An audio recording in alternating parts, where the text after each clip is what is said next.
बिस्मिल्लाहिर्रहमानिर्रहीम। अस्सलाम वालेकुम। इस्लामिक मोटिवेशनल चैनल में इमरान अकरम आपकी खिदमत में हाजिर है।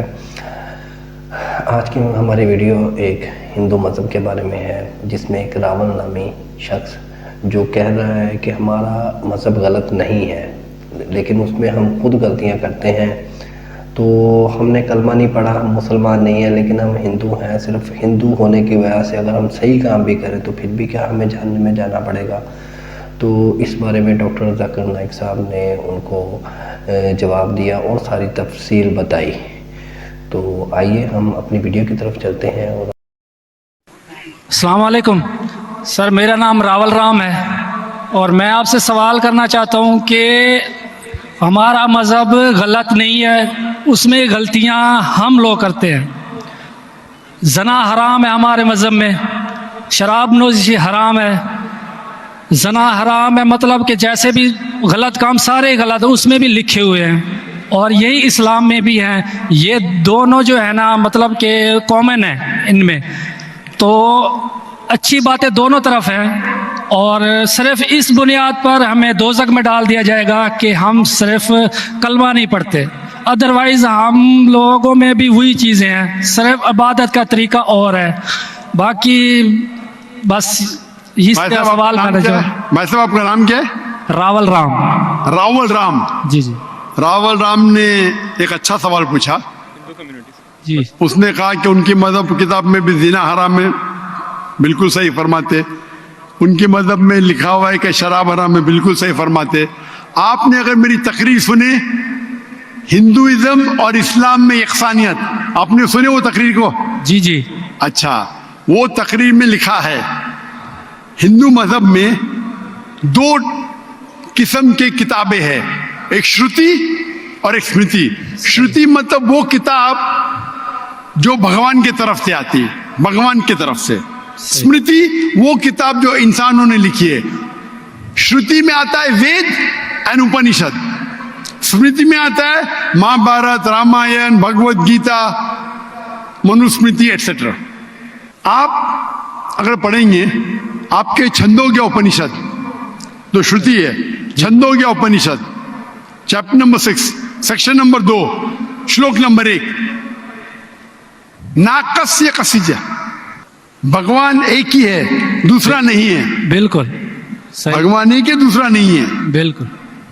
आपके किताब में लिखा है श्वेताश्वेतर उपनिषद चैप्टर नंबर 6 श्लोक नंबर 9, नाकस्य कसिच जनिता न पतिपा, नाकस्य कसिच जनिता न चतिपा। मतलब उस भगवान के कोई वालिदैन नहीं है, ना माँ है ना बाप है ना बच्चे है। सही लिखा है श्वेताश्वेतर उपनिषद में चैप्टर नंबर 4 श्लोक नंबर 19, न तस्य प्रतिमा अस्ति। प्रतिमा के मानी होती है संस्कृत में अक्स, picture, photo, statue, idol, painting. ना तस्य प्रतिमा अस्ति, उस भगवान की कोई अक्स नहीं, कोई पेंटिंग नहीं, कोई पिक्चर नहीं, कोई फोटो नहीं, कोई स्टैच्यू नहीं, कोई स्कल्पचर नहीं। ये लिखा है यजुर्वेद चैप्टर नंबर 32 श्लोक नंबर 3 में भी, ना तस्य प्रतिमा अस्ति। तो आप अगर भगवान को मानते हैं और भगवान की मूर्ति बनाते हैं तो गलत है। आपके किताब के हिसाब से कुरान मजीद को बाजू रखो, हदीस को बाजू रखो। आप मूर्ति पूजा में मानते हैं भाई साहब? सर, मैं सिर्फ कृष्ण भगवान की मूर्ति पे मानता हूँ, अदरवाइज देवता हैं वो, मतलब उन पे सजदा नहीं कर सकते। अच्छा। सिर्फ कृष्ण भगवान को सजदा कर सकते, उसकी मूर्ति भी जायज है। ये कहाँ लिखा है कि कृष्ण भगवान की मूर्ति जायज है? किधर लिखा है? वो सर मेरे हिसाब से वो खुदा है हमारा, इसलिए। बराबर, हमारे हिसाब से मैं भी अल्लाह में मानता हूँ, लेकिन अल्लाह की मूर्ति नहीं बना सके वो ही अल्लाह में मानता हूँ। अगर अल्लाह की मूर्ति बना सके तो वो अल्लाह ही नहीं है। वलम यकुल लहु कुफुवन अहद। नारे तकबीर। भाई, हमारे गैर मुसलमान भाई मुझसे सवाल पूछ रहे। तकबीर अच्छी बात है, लेकिन अभी सवाल जवाब हो रहा है। तो मेरी दरख्वास्त है कि जब गैर मुसलमान भाई पूछते तो उन्हें डरने लगना चाहिए। उन्हें लगना चाहिए कि आपस में हम भाईचारा है। सही। उनको डरने लगना जो डरते नहीं माशाल्लाह, लेकिन आप ऐसा मत करो कि वो डर जाए, नहीं नहीं बराबर ना? तो आप डरिए मत भाई साहब, ये खाली तकबीर कह रहे। नहीं सर। तो हमारे हिसाब से जी जी जिस की मूर्ति बना सके वो अल्लाह ही नहीं, और ये वेद में भी लिखेला है।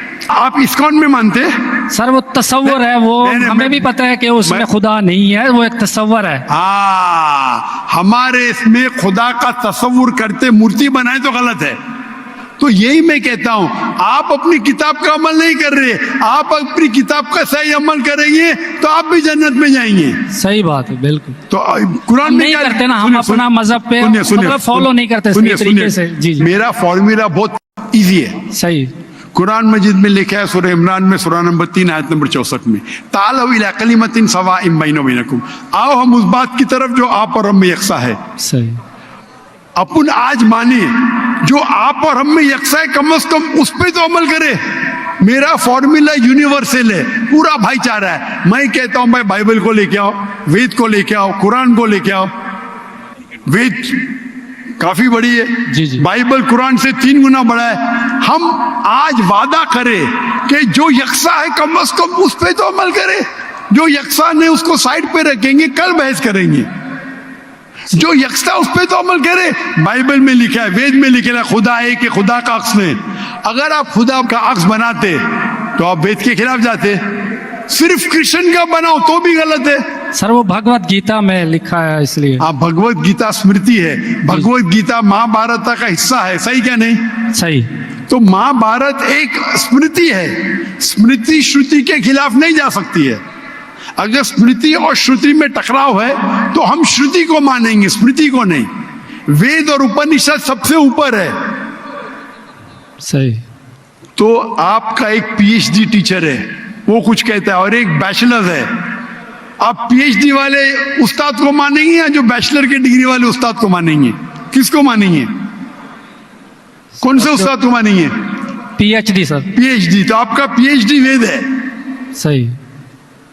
तो अगर आप मूर्ति पूजा छोड़ देंगे और आपके किताब में लिखा हुआ है, आपके किताब में लिखा है कि आखिरी पैगंबर आने वाले हैं, और आप वेद पढ़ेंगे और पुराना पढ़ेंगे, उसके अंदर कई जगह पे लिखा है कि आखिरी पैगंबर मोहम्मद सल्लल्लाहु अलैहि वसल्लम है।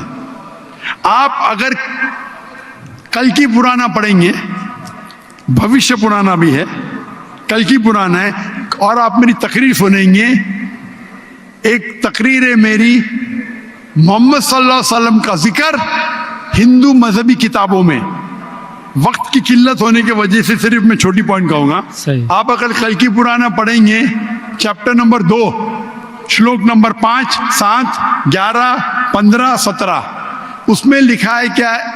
एक अवतार आएंगे, आखिरी अवतार आएंगे, जिसके वालिद का नाम है विष्णु यास। विष्णु मतलब भगवान, जी जी। यास मतलब उसका बंदा, उसका सर्वेंट। अरबी में तर्जुमा करेंगे तो अब्दुल्ला होता है। आखिरी पैगंबर आएंगे जिसका वालिद के नाम अब्दुल्ला है, उसके माँ का नाम है सुमति। सुमति संस्कृत में मतलब अमन, शांति। अरबी में कहेंगे आमिना। मोहम्मद सल्लल्लाहु अलैहि वसल्लम के माँ का नाम था आमिना। वो पैदा होंगे एक अमन शहर में, मक्का। उस शहर के ग्रोह के लीडर के कबीले में पैदा होंगे, कुरैश के कबीले में। उसके 4 करीब दोस्त होंगे। जिक्र हो रहा है खुलफा राशिदीन का।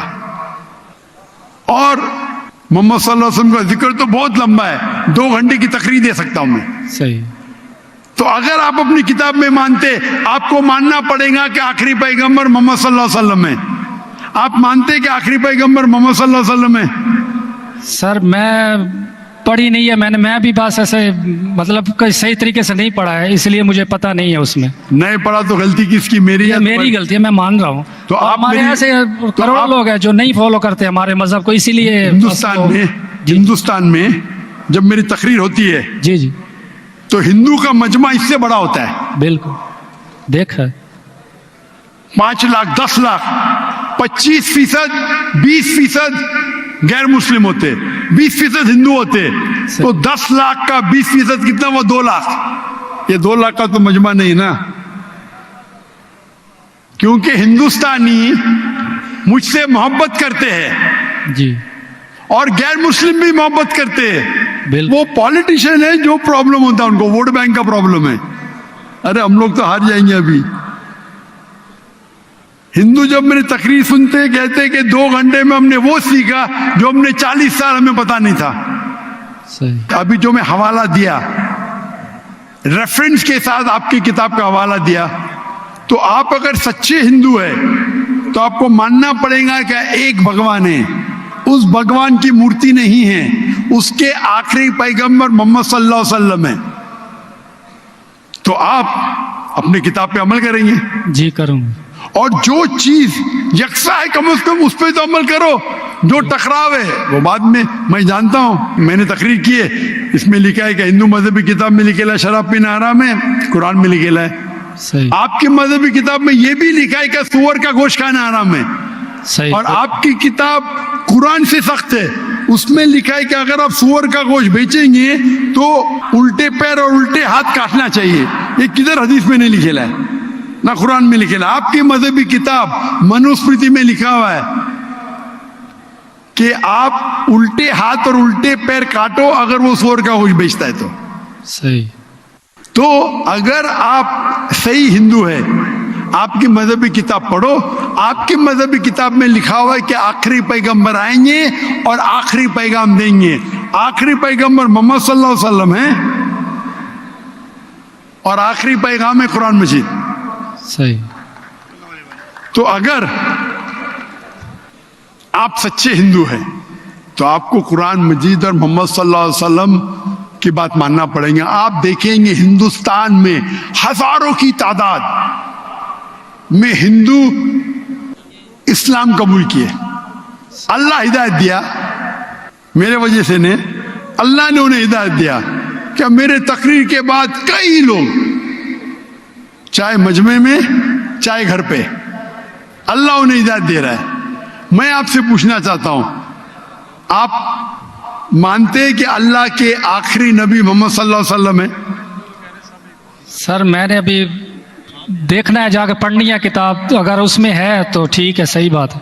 तो मेरी आपसे दरखास्त है कि आप मेरा वीडियो कैसेट जी हिंदुइज्म और इस्लाम में यकसानियत देखिए, जी। और उसको देखने के बाद अगर कोई सवाल है तो मुझसे पूछिए। अगर आपको यकीन आता है तो हक है, तो मैं आपको दावत देता हूं कि हक का पैगाम को एक्सेप्ट करो और इंशाअल्लाह ये आपके लिए राह नजात बनेंगी इंशाअल्लाह। माशाल्लाह माशाल्लाह। डॉक्टर जाकिर नाइक साहब ने हिंदुओं की उनकी अपनी किताब में उनको साबित करके दिया कि हुजूर पाक सल्लल्लाहु अलैहि वसल्लम आखिरी नबी हैं, और उनकी अपनी किताब में लिखा हुआ है कि वो आखिरी नबी हैं और उन पे जो आखिरी किताब नाज़िल हुई वो कुरान पाक है, और हुजूर पाक सल्लल्लाहु अलैहि वसल्लम पे ईमान लाना लाजमी है। ये देखें कि भी उनको उनकी किताब से साबित किया, फिर भी इंसान गुमराही के रास्ते में चल रहा है। अल्लाह ताला सबको हिदायत अता फरमाए और मुझे दुआओं में याद रखिएगा। तो मैं आपसे इजाज़त चाहता हूँ। अल्लाह हाफिज़। अस्सलाम वालेकुम।